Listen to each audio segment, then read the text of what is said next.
Good morning, everyone. Thank you very much for the new invitation. My presentation is about academic capital in the Argentine Public University. Pierre Bourdieu, 1986 theory of fields and capitals, offers a powerful lens for exemplifying powers, dynamics in singly neutral institutions.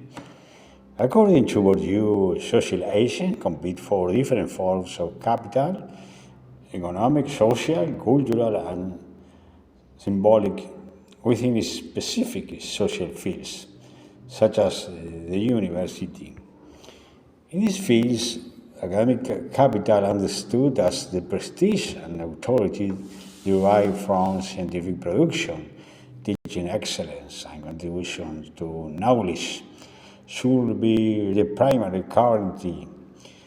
However, an analysis of contemporary Argentine Public University reveals a profound distortion, the inversion of values where bureaucratic-political capital, the power to contraposition budgets and patronage networks, has displaced academic capital as the primary source of legitimacy and powers.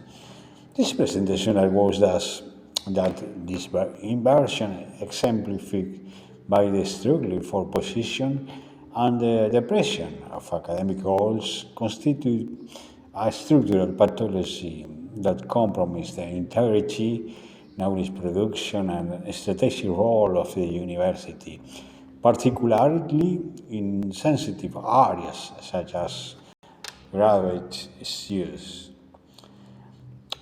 The struggle for position within Argentine Public University is the most visible symptom of this capital inversion. In theory, position exists to serve the institution and strengthen collective academic capital. However, as Tedesco said, Warner, there has been a growing bureaucratization of university life and the conversion of academic position into political spoils. This observation is corroborated by Tanti Fanfani, who notes how academic prestige has been displaced by bureaucratic powers as the main capital in the university fields. In Bourdieu terms, the field has been reconfigured to value political administrative capital more than academic cultural capital.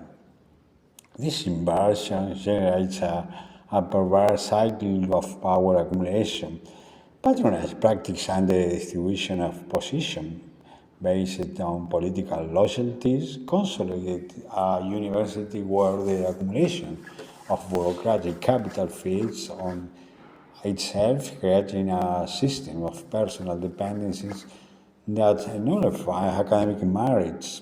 As a consequence, teaching, research, and outreach are profoundly affected.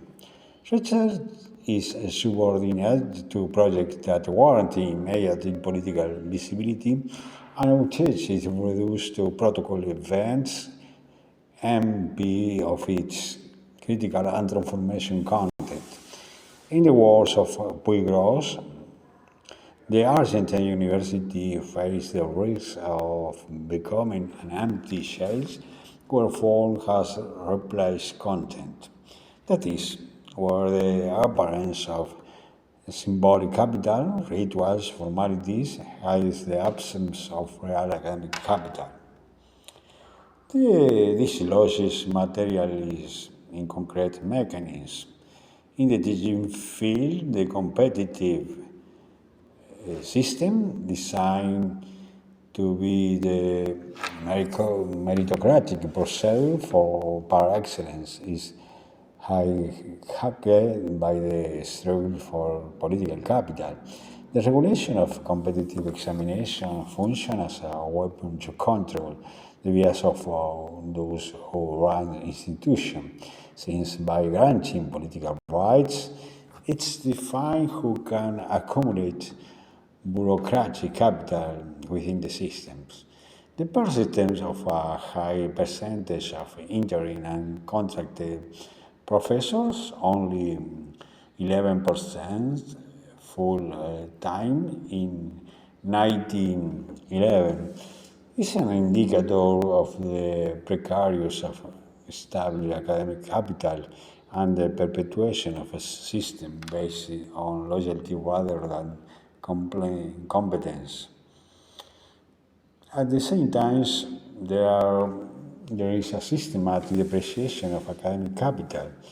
In the market-driven university, authentic academic capital based on critical thinking, leisurely reading, and intellectual debate is devalued and replaced by a common form of symbolic capital.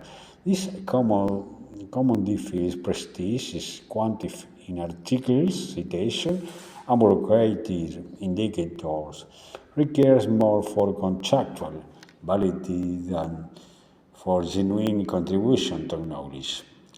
The professor, the intellectual possessor of an incorporated cultural capital, is transformed into an operator who must focus on filling out reports, completing matrix, and gathering evidence.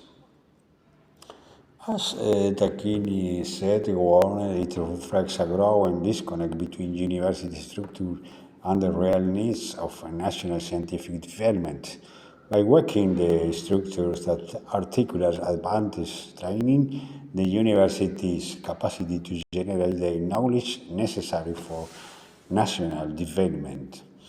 Sadowski spoke is indeterminate long-term academic capital, cutting-edge research, the training of doctoral candidates is at sacrifice on the altar of short-term administrative efficiency and the distribution of bureaucratic capital to other areas. We can think in reconversion of this capital. The situation describes not irreversible. The recovery of the Argentine Public University requires a reconversion of the capital values in its fields. As Klimovsky said or argued, it is imperative to return to basic principles, academic excellence, academic freedoms, and social committing. This implies a deliberate truth to reaffirm the primacy of academic capital over bureaucratic-political capital. At the current crossroads, the Argentine University must choose, as Nan pointed out, between a vain space for critical thought or an approach mechanism for distributing positions. Only by decidedly opting for the former will be able to fulfill its founding promise and recover its lost academic integrity. This is the end. Thank you very much for your attention. Thank you so much.